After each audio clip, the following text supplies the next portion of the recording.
Nous sommes au 83e jour de la guerre entre le Hamas et Israël et je suis Yair Pinto, en direct de la bande de Gaza. Hier, l'ancien chef du bureau politique du Hamas, Khaled Mashal, a déclaré dans une interview au journal français Le Figaro que la stratégie du Hamas était de mettre fin à la guerre. Et il a ajouté « Pour l'instant, nous sommes prêts à négocier sur toutes les questions directement avec Israël, c'est-à-dire par l'intermédiaire de médiateurs. » Maintenant que le Hamas est en train de perdre, il veut mettre fin à la guerre. Mais ce n'est pas acceptable. Pas après que des terroristes du Hamas ont mené une opération et assassiné plus de 1400 civils israéliens, dont des femmes, des enfants et des personnes âgées, un samedi matin alors qu'ils dormaient après la fête de Simhat Torah. C'est inacceptable et il y reste encore plus d'une centaine d'otages quelque part dans la bande de Gaza, dont des bébés, des enfants, des femmes et des personnes âgées. Tsahal est prêt à faire tout ce qui est en son pouvoir pour détruire le Hamas et libérer nos otages. C'est ma mission personnelle, celle de Tsahal et de tous les soldats israéliens qui luttent contre ce fléau dans la bande de Gaza. Dans la zone de l'hôpital de Rantizi, dans la bande de Gaza, les forces de Tsahal, en collaboration avec l'unité spéciale Shayetet 13, qui équivaut aux Navy Seals américains, et à d'autres unités de forces spéciales, ont localisé et enquêté sur 3 puits de terreur opérationnels. Au cours de l'opération, des combats ont éclaté dans la zone de l'hôpital et des terroristes déguisés en médecins ont essayé de tirer sur les forces de Tsahal. Les combattants de Tsahal ont éliminé des dizaines de terroristes. Ils ont poursuivi les recherches et les raids sur les bâtiments dans la zone de l'hôpital, où de nombreuses infrastructures ennemies ont été trouvées, notamment du personnel militaire, des médias, des cartes et de nombreuses armes. Au cours de cette opération, plusieurs puits de tunnels ont été découverts, reliés à un vaste réseau souterrain qui passe sous l'hôpital, s'étendant sur plusieurs kilomètres et menant à des points stratégiques au cœur de la ville de Gaza. Le tunnel de Rantizi est proche d'une école et mène à une autre zone scolaire. Le tunnel a également été utilisé comme base militaire pour mener la guerre dans le nord de la bande de Gaza et pour mener des opérations terroristes. Il est insensé que le Hamas ait des tunnels terroristes à l'intérieur des écoles. Ce n'est pas quelque chose dont nous avons l'habitude dans le monde. La profondeur du puits opérationnel situé dans les écoles de Fil Ramez Fakra est d'environ 20 mètres. C'est à peu près la taille d'un bâtiment de 3 étages, y compris un ascenseur et une infrastructure électrique.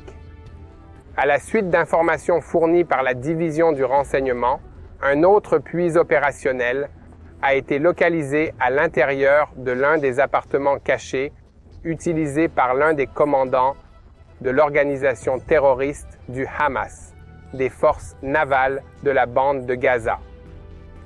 Sur le tracé des tunnels, des portes anti-souffle ont été trouvées, qui étaient destinées à empêcher les forces de Tsahal de pénétrer dans le lieu et à protéger le tracé des tunnels contre les dommages. Après avoir cartographié et documenté les tunnels, Tsahal les a détruits.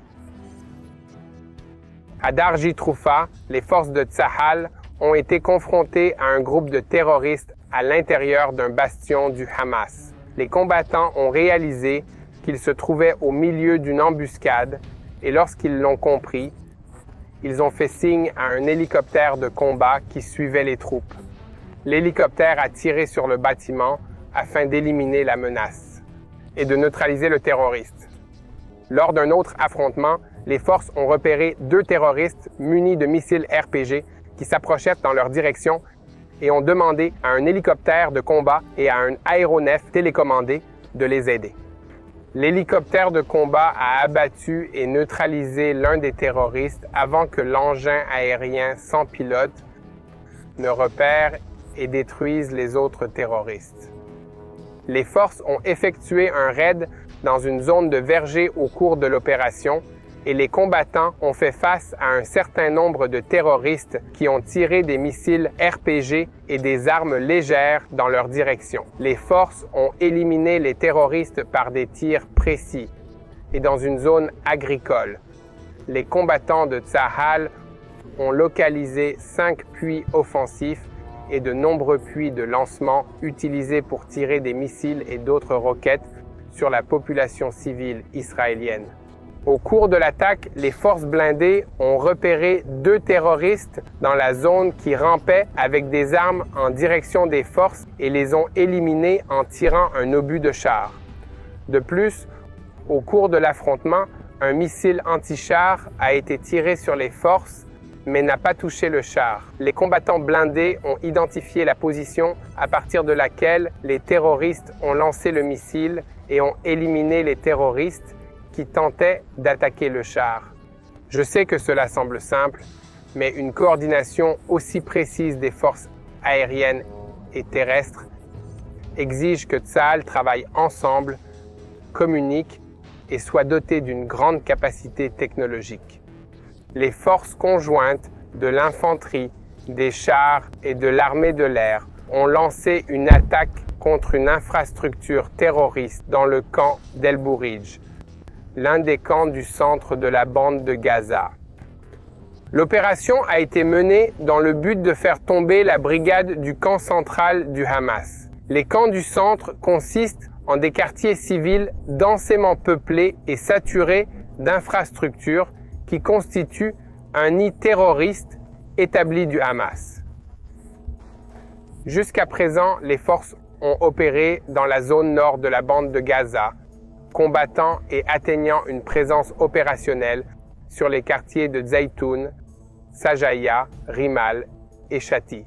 Ces quartiers sont des centres de contrôle du Hamas dans la bande de Gaza. Les combattants ont éliminé des centaines de terroristes, détruit leur infrastructure et infligé de graves dommages au Hamas, qui a perdu sa capacité à contrôler ces zones. Dans les environs de Khan Younes, au sud de la bande de Gaza, les combattants des équipes de Tsahal et des unités de commando se battent depuis 2 semaines et continuent à intensifier leurs opérations en collaboration avec les forces du génie et les unités d'infanterie. Khan Younes a été la zone de combat la plus difficile jusqu'à présent dans la bande de Gaza. Le Hamas s'est renforcé et après l'attaque menée dans le nord de la bande de Gaza, les terroristes du Hamas ont fui et se sont retranchés dans la région. Au cours de la dernière journée, les combattants de Tsahal ont mené des raids et détruit de nombreuses infrastructures terroristes et ont découvert des armes et des documents de renseignement. En outre, les combattants ont perquisitionné le complexe d'observation de l'organisation terroriste du Hamas situé à l'intérieur d'une mosquée. Le réseau terroriste du Hamas est omniprésent dans la bande de Gaza.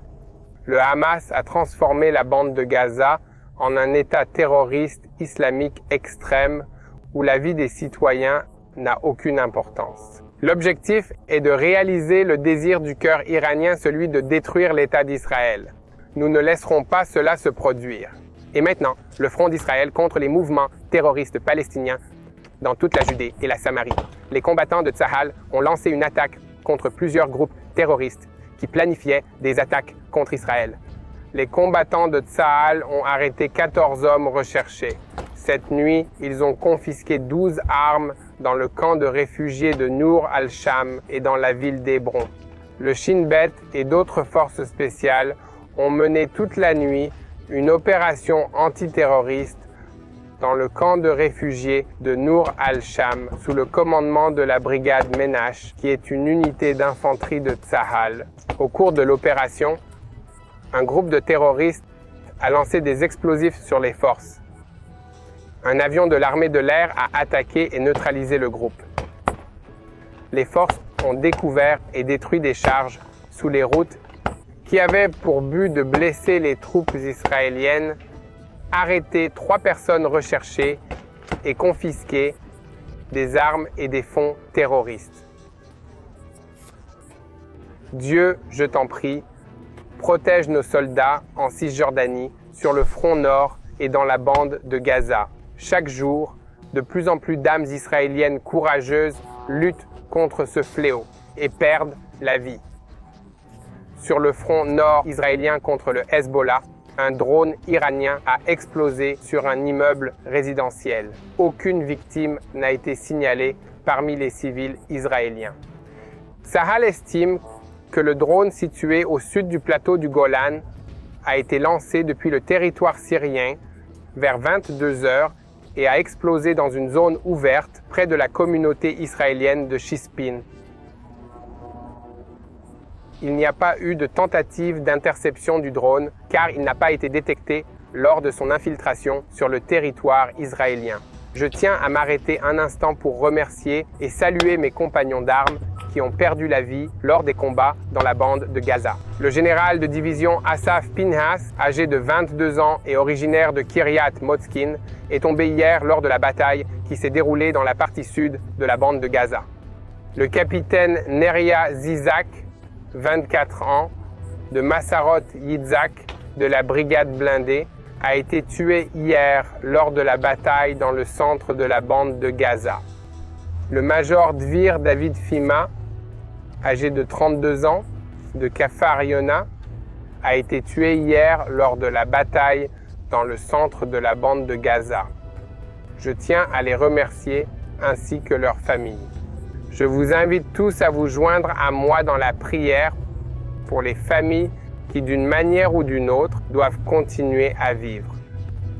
Mais ce qui m'encourage dans cette terrible guerre et face à ce terrible sacrifice, c'est que chaque soldat qui s'est engagé dans cette guerre sait qu'il se bat et risque sa vie pour que le reste d'entre nous puissions vivre ici, avoir un avenir en Israël et pour que nos enfants puissent avoir un avenir et grandir en paix.